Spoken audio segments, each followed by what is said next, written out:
Hi, my name is Chris Atwood. I'm going to show you guys today what spread is.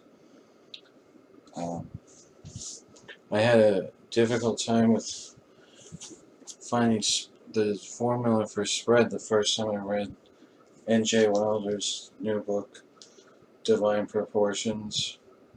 So I'm going to explain how to do it today because I figured it out. It says that for two lines, L1 and L2, L1 equals A1x plus B2y plus C. L2 equals A2x plus B2y plus C equals 0. The spread between these two lines is A1B2 minus A2B1 squared divided by A1 squared plus B1 squared times A2 squared plus B2 squared. I drew a diagram of what's going on. The first point is at the origin, A0, 0. The second point is B, negative B1, A1. Third point is C, negative B2, A2. Now for this to work, we're going to do the equation A1x plus B2y equals 0 and A2x plus B2y equals 0. They're intersecting they're two lines that intersect at the origin. And this point can be scaled by a factor of gamma. Well, it will make a parallel line to the line that we already have. And the idea is that we want to choose a line so that we can find the perpendicular bisector, not bisector, but the perpendicular line that intersects B and goes through line AC. And this is the spread that we're looking for.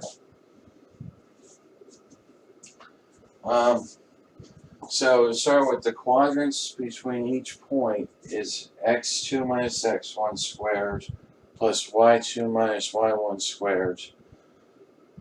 For our first point, Q between A and B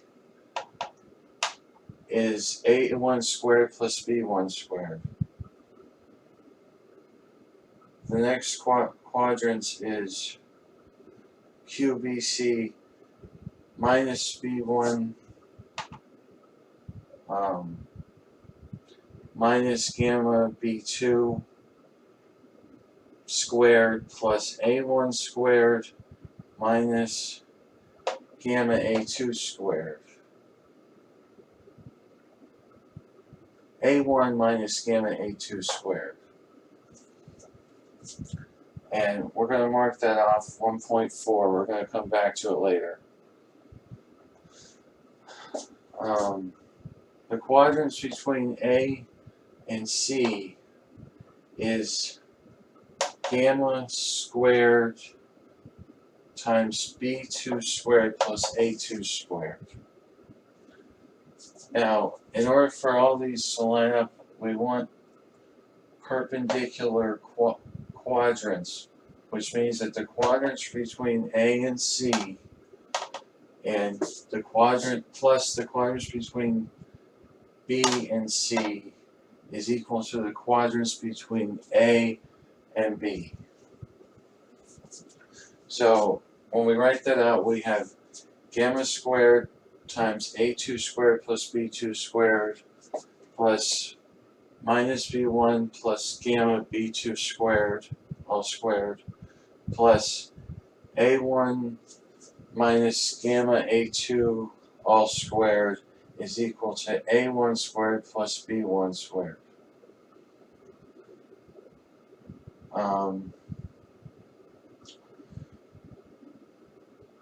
So we canceled out. So this expression is equal to B1 squared minus 2 gamma B1 B2 plus A1 squared minus 2 gamma A2 A1 plus gamma squared B2 squared plus A2 squared plus gamma B2 squared plus gamma squared B2 squared plus gamma squared A2 squared equals 0. Now, when we simplify this, we're going to get 2 gamma times this expression, A1, A2 plus B1, B2 minus gamma times A2 squared plus B2 squared, all equals to 0. So either that gamma, the constant that we're scaling the line by, is equal to 0, or it's equal to A1, A2 plus B1, B2 divided by A2 squared plus B2 squared, right here. This is 1.5, and we're going to plug 1.5 back into 1.4 and see what the spread is.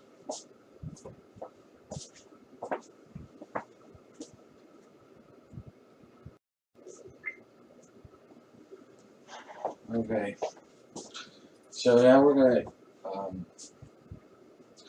to substitute gamma into our quadrants for BC.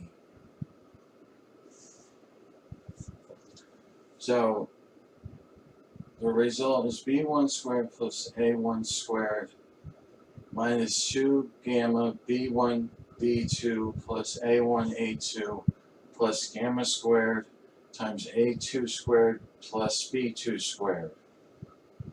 That becomes B1 squared plus A1 squared minus 2A1 A2 B1 plus B1 B2 all squared divided by A2 squared plus B2 squared